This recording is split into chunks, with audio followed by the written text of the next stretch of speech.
Hello, welcome to another issue of Haiku Talk.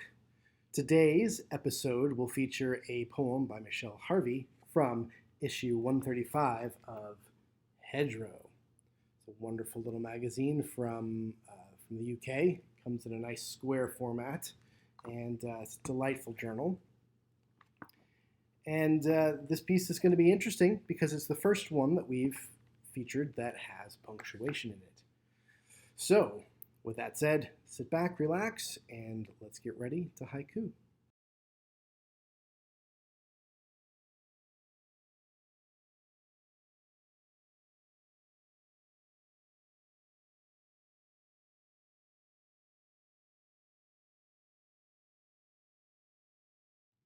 Welcome back. The haiku that we have here by Michele Harvey is a nice one, and Michele Harvey is also a very nice poet to keep your eye on. You'll see her name frequently in journals all over the place once you start cracking them open and reading them. And this one goes like this. Not one star, but all of them. Hayfield. Not one star, but all of them. Hayfield. Wonderful piece. And as you can see, we have some punctuation used in this one after line 2. The ellipsis points are 3 periods in a row. And that's unique. We haven't encountered punctuation really as of yet. So I wanted to call attention to that one in this wonderful poem. And let's get started. So this poem is, much like Jennifer Humbrick's in the last episode, is one of these pieces that just falls together so nicely. Every word is just perfect, and it's one of those when I'm reading the journal with the print journals, put a tick mark next to it, put the date, and just put, wow. You know, this is just a really, really, really nice piece. And let's go through it line by line, like we always do. Before that, though, I do want to point out that this follows the fragment and phrase technique. Again, that's becoming quite a familiar thing for you now if you've been watching these episodes. And the fragment and phrase is a construct where you have 2 pieces of the haiku. So it's constructed with usually 2 images, but in this case, the images are constructed with a fragment and then a phrase. But Michele flips it around so that the fragment is at the last line, line 3, and the phrase is line 1 and 2. So the phrase is not one star, but all of them, and the phrase is hayfield.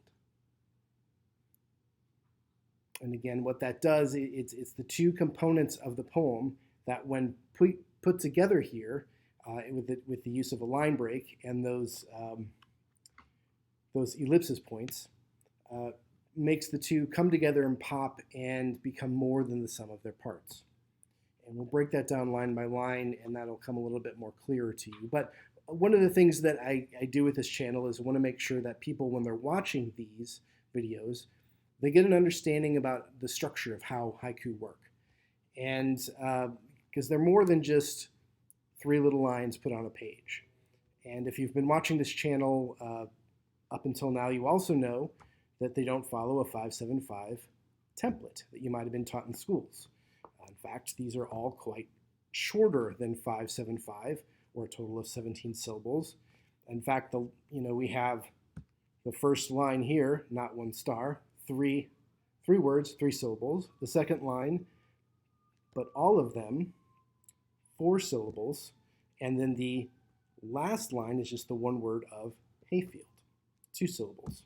So quite a bit shorter, quite a bit different from the 575 template that you might have seen or been taught.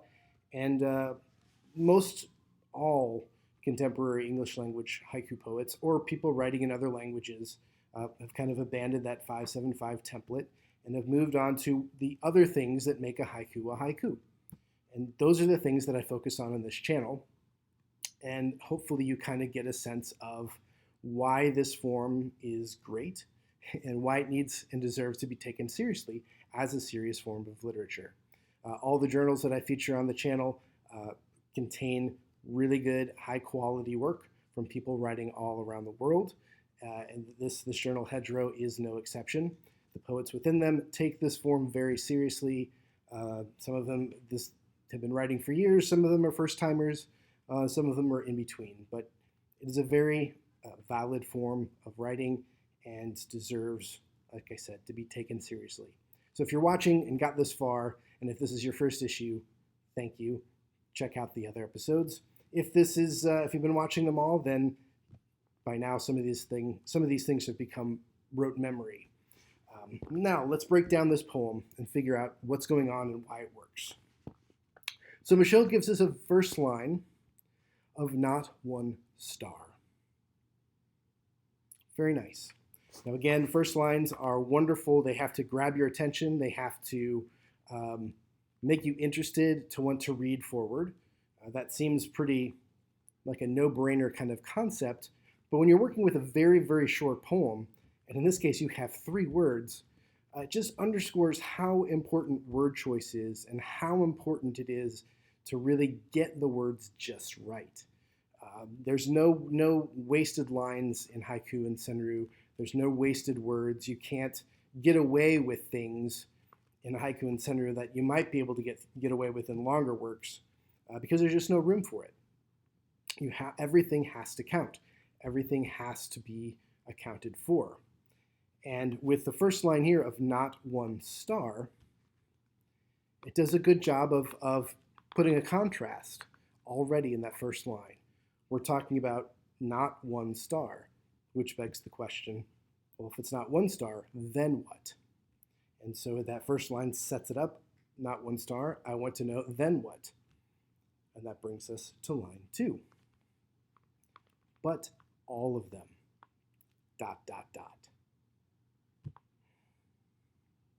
So not one star, but all of them, ... So nice. And that line 2 completes the phrase, and with it ending with the ellipsis points, the 3 periods, the ... it does something. For me, it helps slow you down. It helps you kind of ride off into taking in the enormity of all the stars, not just the one, but all of the stars. And in this case, the use of ellipsis points rather than a dash, to me, visually conjures up stars. I see those 3 dots. I'm thinking of stars. I can't help but make that visual connection. And that's one of those things that really looks nice on the page, and something that gets lost a bit if you're reading it out loud.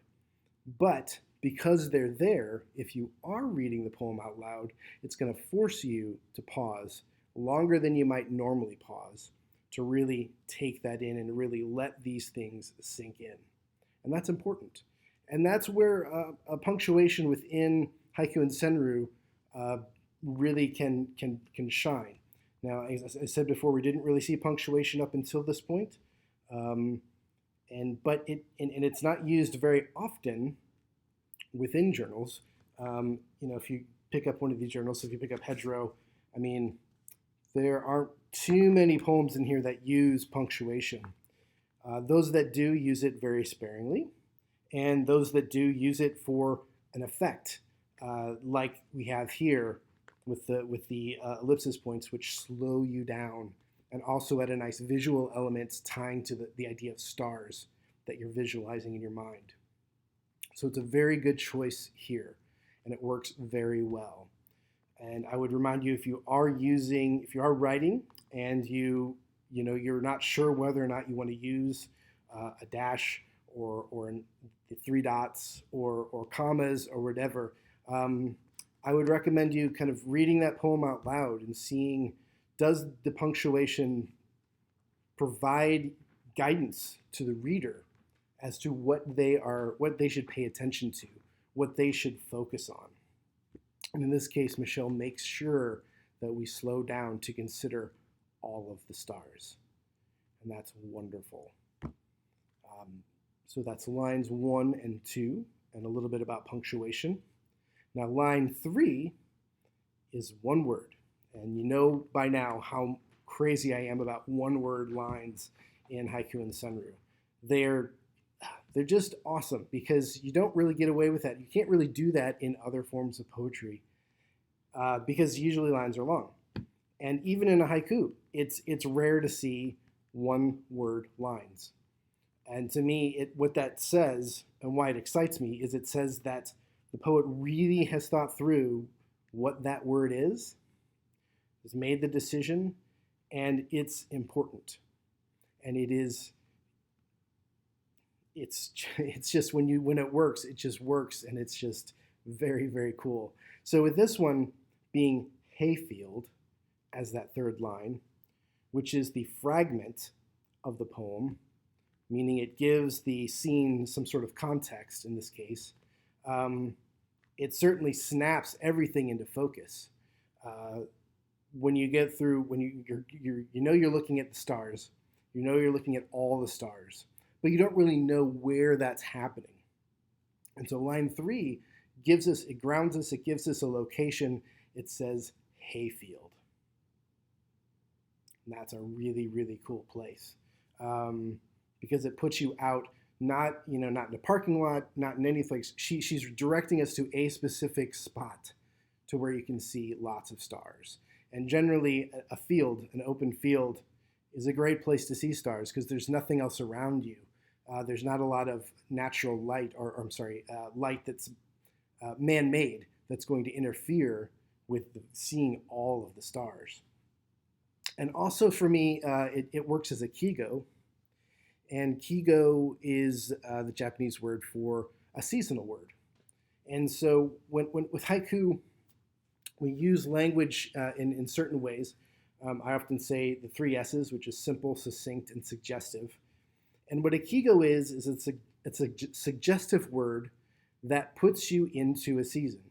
So it doesn't have to say fall, it doesn't have to say spring rain, it doesn't have to say something specifically to direct you to a season, but it suggests the season by the very presence of what it is. And for me, when I think of hayfields, I think of after the harvest being done, when everything's kind of being tilled over and all the wasted long grasses and stuff they're all dried out and they're being rolled into hay to make feed. And so I go to some place in the fall. I go to some place a little bit cooler, a little bit crisper in the air. And so if we've already had the suggestion that it's nighttime because we're looking at stars, now Michele never tells us it's nighttime, but she suggests it by saying not one star, but all of them. And again, it's suggestive that we're not looking at just the first star of the night, because you could say not one star might be not one, starlight, star bright, first star I see tonight, meaning there might be 1, 2, 3. No. All of them, all of the stars. And where is the scene taking place? Where do you see all of them? You see it in a hayfield. And to me, I'm at a crisp autumn evening, I'm out, I've got my coat on, I'm looking up at the sky, and suddenly I'm rereading the poem again now that I've got that last piece in place to put the whole scene together, and I'm really enjoying this moment. I'm really taken to some place specific to me. And I could tell you in great detail what the air feels like, what I'm wearing, who might be with me, what it was like to drive to this location, what it was like to get out of the car and walk through this hayfield, what the haystacks look like, how spaced apart they are, what the sky looks like. I can go on and on and on with what's happening in this moment. And I can do that because Michele has done with her haiku what a haiku is supposed to do. It puts you, the reader, into a moment. It gives you just enough information to step into that moment, see it, experience it, taste it, touch it, smell it, and make it your own. We fill it in. I fill all the empty space in this poem here with my own experience, with my own cornfield, with my own sensory perceptions. And that's what you do as a reader when you step into this poem as well. You fill it in with your own sensory perceptions, your own view, your own experiences of the world. And that's one thing that makes haiku so special, because it's about shared experience. It's about shared humanity. It's about how we connect to one another through common experiences. Now, this is just a great example of that. Not one star, but all of them. Hayfield. So nice, so concise, so simple, and yet so expansive. And it's 1, 2, 3, 4, 5, 6, 7, 8 words. 8 words with 3 dots in the middle there. Fantastic. A wonderful, wonderful poem. I hope you enjoyed it, and hope you might have learned a couple things along the way. Again, a little bit of punctuation. We'll get to more of these things as the series progresses. We're getting all through kind of the beginning phases with this channel at the moment, trying to lay the foundation and the groundwork, so that things might get a little bit more complex as we move along. But the nice thing about haiku, at the end of the day, is that for my money, it's still got to be readable. It's still got to be something that you experience and enjoy. And that's what we're going to do as we progress forward. So thank you very much for tuning in. Again, this is a poem from Michele Harvey. It comes from the journal Hedgerow. Nice little square paper print journal. They can be found at hedgerowhaiku.com, and I'll put a link to that in the description, and it's posted right up here above my head. Thank you all for tuning in. Hope you're having a great day, great evening, great month, week, year, and we'll talk again soon. Hit the like button to like the video. It helps the channel. Subscribe to the channel and ring the little bell with your little clicker so that you'll be updated when new episodes arise. Thanks.